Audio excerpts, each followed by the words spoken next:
उद्यापासून विधिमंडळाच्या बजेट सेशनला सुरुवात होते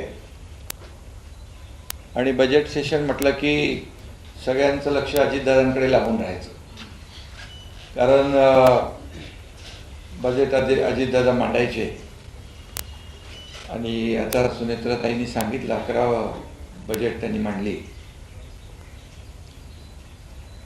पण आज दुर्दैवाने अजितदादा आपल्यात नाहीत. अजितदादांच्या दुःखाचं सावट या अर्थसंकल्पीय अधिवेशनावर आहेच आणि दादांना श्रद्धांजली वाहून अधिवेशनाची सुरुवात करण्याची दुर्दैवी वेळ आमच्या सगळ्यांवर आलेली आहे. हे अनपेक्षित आहे आणि अतिशय अनाकलनीय आहे. शेवटी आपल्या हातात काही गोष्टी नसतात आणि नियतीसमोर आपलं चालत नाही. हेच या दुर्घटनेवरून सिद्ध झालेलं आहे आणि सुनेत्राताई आहेत, आम्ही दोघंही त्यांच्या पाठीशी आहोत. आमचं हक्क मंत्रिमंडळ आहे, सर्वजण त्यांच्यासोबत आहोत. गेल्या वर्षी बजेट मांडताना अजितदादा म्हणाले होते, विकास आता लांबणार नाही, महाराष्ट्र आता थांबणार नाही. कारण अतिशय शिस्तप्रिय आणि आर्थिक जी काही घडी कशी बसवायची आणि प्रसंगी मंत्रिमंडळ बैठकीमध्ये देखील आपल्या सर्व सहकाऱ्यांना आपल्या राज्याच्या आर्थिक बाबींबद्दल स्पष्टपणे सांगणारे अजितदादा गेले 25-30 वर्ष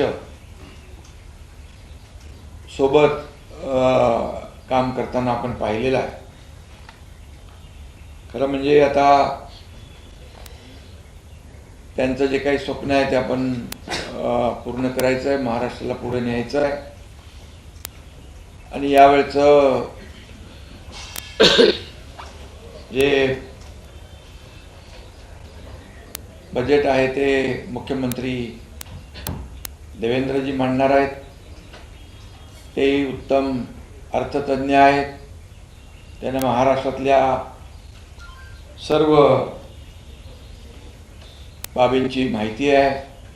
राज्याची आर्थिक नाडी त्यांना माहीत आहे आणि मला विश्वास आहे की त्यांनी मांडलेला अर्थसंकल्प राज्याला प्रगतीच्या नव्या शिखरावर नेणारा असेल आणि सर्वसामान्य माणसाचं सरकार, सर्वसामान्यांचं सरकार म्हणून आम्ही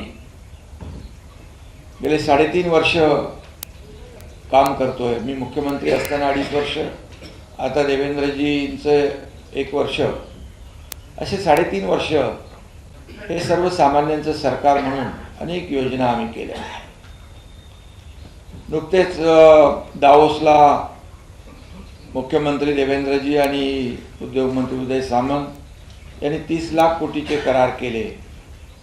हे देखील एक मोठी अचीवमेंट राज्यासाठी आहे. 40-50 लाख लोकांना रोजगार मिळेल आणि राज्य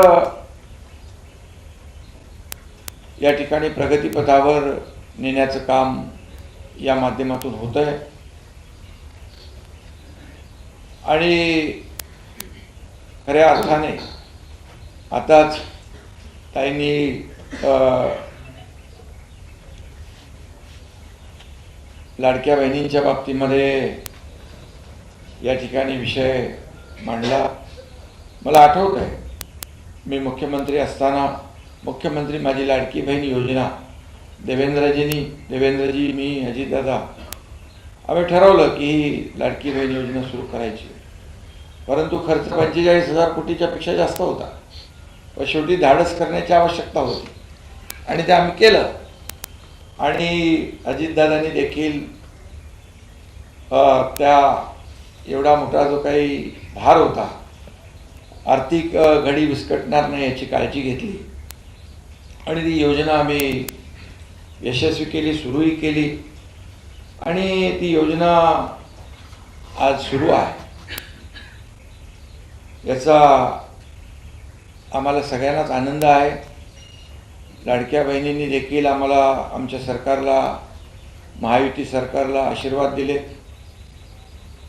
आणि ती योजना देखील काही लोक आज पत्रकार परिषदेमध्ये सांगत होते पैसे 3,000 रुपये द्या,